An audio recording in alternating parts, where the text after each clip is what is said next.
ఎంతమందికి నిజంగా దేవుని కనికరం మా కుటుంబాల మీదకి రావాలనుకుంటున్నారో వాళ్ళందరూ మీరు 2 చేతులు పైకెత్తి దయతో మమ్మల్ని క్షమించండి ప్రభువా. ఏ విషయంలో నిన్ను ఏడిపించాము, ఏ విషయాల్లో నిన్ను దుఃఖపెట్టాము, ఏ విషయాల్లో నిన్ను బాధించామో, నువ్వు విసిగిపోయేటట్లు చేశాము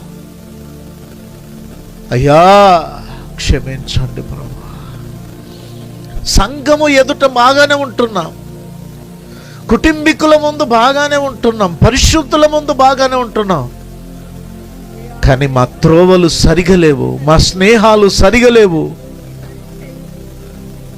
నీకు సింహాసనం వేయక సాతానుకు సింహాసనం వేస్తున్నా. మేము బలహీనులముగా ఉండడమే కాకుండా ఇతరులు బలహీన పడిపోవడానికి కారణమైపోతున్నాం ప్రభా. ఒక మాట వినండి. చాలాసార్లు నీ మాటలు తోటి విశ్వాసకి వేదన కలగజేస్తాయి, గాయాన్ని చేస్తూ ఉంటాయి. నిన్ను బట్టి విసిగి వేసారిపోయి ఇచ్చి ఈ సంఘానికి పోకుండా బాగుంటాం. ఆ సహవాసం లేకపోయినా పర్వాలేదు, నాకు పోతే నాకు నెమ్మది ఏడుంది, సమాధానం ఏడుంది.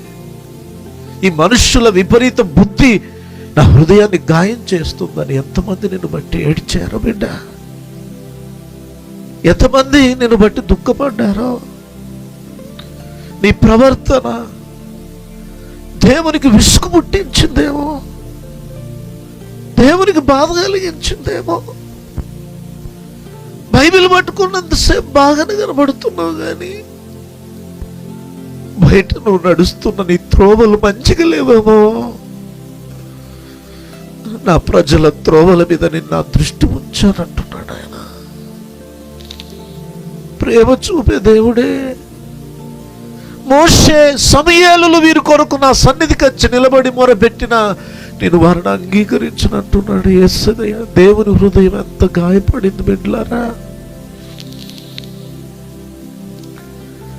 నా సన్నిధిలో నుండి వాడిని వెళ్ళగొట్టు, నేను వాడిని చూడడానికి కూడా ఇష్టపడట్లేదు అంటున్నాడు. ప్రవక్తలు ప్రార్థించిన నేను వినను. బిడ్డ, ఇప్పుడు అర్థమవుతుందా? కొన్నిసార్లు సేవకులు ప్రార్థించిన, స్వస్థత కూటాలకు వెళ్ళినా, ఎన్ని దిక్కులు తిరిగినా నీకెందుకు మేలు జరగట్లేదో నీకు అర్థమవుతుందా? చాలామంది జీవితాలు ఈరోజు అలాగే ఉన్నాయి. బయటికి మేడి పండులా కనబడుతున్నారు, లోపల పొట్ట విప్పి చూస్తే పురుగులు ఉంటున్నాయి. చాలామంది జీవితాలు అలాగే ఉన్నాయండి. బయటికి మాట్లాడినంత, బయటికి కనబడినంత, బయటికి ప్రదర్శించినంత లోపల వ్యక్తిత్వం సరిగా లేదు ఈరోజు చాలామంది జీవితాల్లో. అందుకే ఆశీర్వాదం ఆశీర్వాదం అని అడుగుతున్నారు, కానీ ఒక్క ఆశీర్వాదం కూడా వారి కుటుంబాల్లో కనబడట్లేదు. ఒక మాట నేను మీతో మాట్లాడతాను. నీ ప్రవర్తన, నీ మాటలు, నీ నడవడిక నీ పక్క వాళ్ళకి అంత ఇబ్బంది అయితే, నిన్ను ప్రేమించుచున్న దేవుడికి ఎంత ఇబ్బంది అవుతుందమ్మా నీ జీవితం. అమ్మా, నిన్ను కాపాడాలని, రక్షించి విడిపించాలని చూస్తున్న దేవునికి నీ ప్రవర్తన ఎంత ఇబ్బందిగా మారుతుంది. చేతులు పైకెత్తి కన్నీరు కార్చింది, కన్నీరు కార్చండి, కన్నీరు కార్చండి ప్రియులారా. ఈరోజు మన కుటుంబాలు, రాత్రయింది, ఆలస్యమైంది, చలిగా ఉంది, వదిలిపెట్టండి. మన కుటుంబాల మీదకి ఆయన కనికరము రావాలి. మన పిల్లలు బాగలేరే, చిన్న బిడ్డలు, వాళ్ళని చూస్తుంటే హృదయం అల్లాడిపోతుంది. వాళ్ళు ఎవరికి చెప్పుకుంటారు? అమ్మా, నీ బిడ్డల మీదకి కీడు రావడానికి నువ్వు కారకురాలిగా మారద్దు.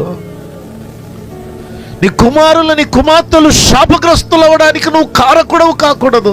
మనుష్య యొక్క క్రియలు యూదా జనానికి కీడుగా మారినట్లు నీ క్రియలు నీ ఇంటికి శాపంగా మారద్దు.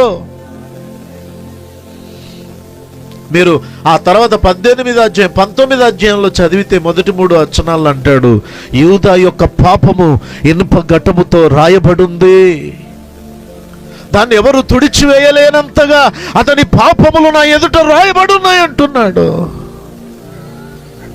నీ పాపమునకు ప్రాయశ్చిత్తము ఎవరు చేయలేనంత గొప్పదేమో నీ పాపము.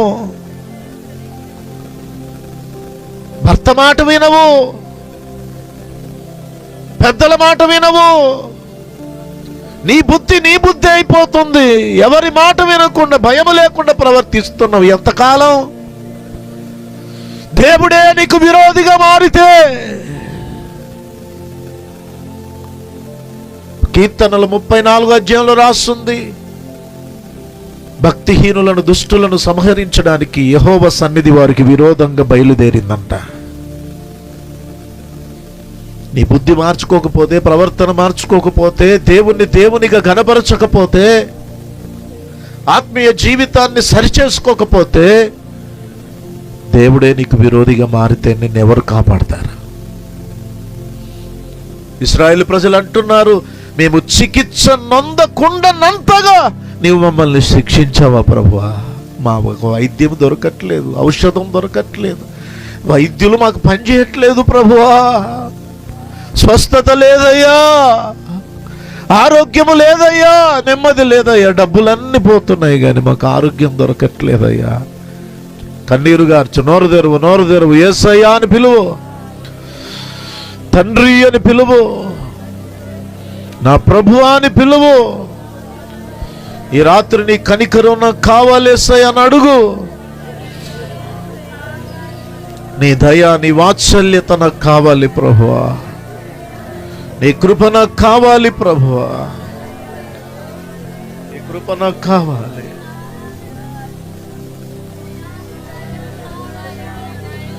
Thank you Jesus. ఒక్క నిమిషం పశ్చాత్తాపముతో దేవుని వైపు చూద్దాం. ఈ 2వ దినపు కూడికలోని కనికరం మా మీదికి దిగిరానివ్వండి ప్రభువా.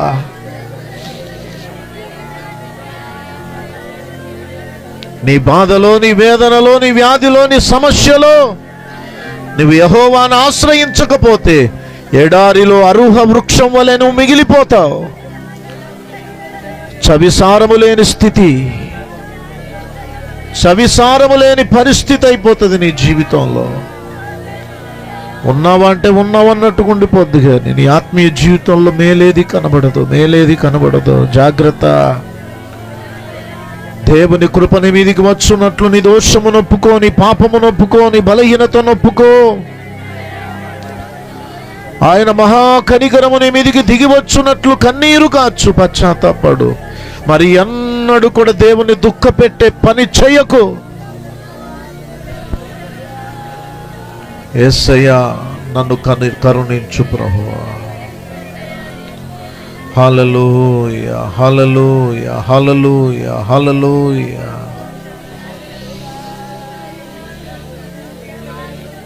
ఈ లోకములో జీవించెదను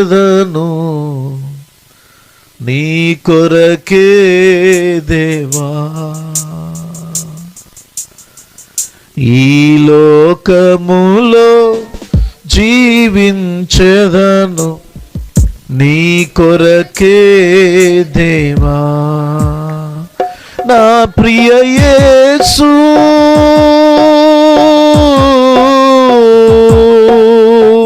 నా ప్రియ యేసు, నాకు లేరు ఎవ్వరు నీలా ప్రేమించేవారు. నీవే నా ప్రాణ ప్రియుడవు, నీవే నా ప్రియ యేసు. అందరు చెబుతాం చప్పలు కొడుతూ, నా ప్రియ యేసు, నాకు లేరు ఎవ్వరు నీలా ప్రేమించేవారు. నీవే నా ప్రాణ ప్రియుడవు, నీవే నా ప్రాణ ప్రియుడవు. ఈ లోకములో జీవించేదాను హృదయపూర్వకంగా కొరకే దేవా. ఈ లోకములో జీవించేదను నీ కొరకే దేవా. నన్ను విడిచిపోయినా విడువనని నాకు వాగ్దానమిచ్చావు. తల్లిదండ్రి బంధువులు నన్ను విడిచిపోయినా విడువనని నాకు వాగ్దానమిచ్చావు. ఎంత లోతైనది నీ ప్రేమ, నిన్ను విడిచినే బ్రతుకలేను.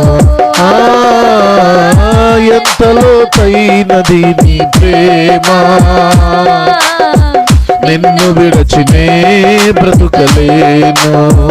ఈ లోకములో జీవించెదను నీ కొరకే దేవా. ఈ లోకములో జీవించెదను నీ కొరకే దేవా. ప్రభువా, నీ వాక్యాన్ని విడిచిపెట్టను, ప్రార్థించుట మానను, నిన్ను ఘనపరుస్తా నా జీవితం ద్వారా. నిన్ను అలక్ష్యం చేయనయ్యా, నీ సన్నిధిని విడిచిపెట్టనయ్యా. నీకు ఇష్టం లేని వాటిలో ఎక్కడ కూడా కనిపించను ప్రభువా. మనుష్యే నీకు విరోధంగా చేసిన క్రియల వంటి క్రియలు నేను చేయకుండా జాగ్రత్త పడుతానయ్యా.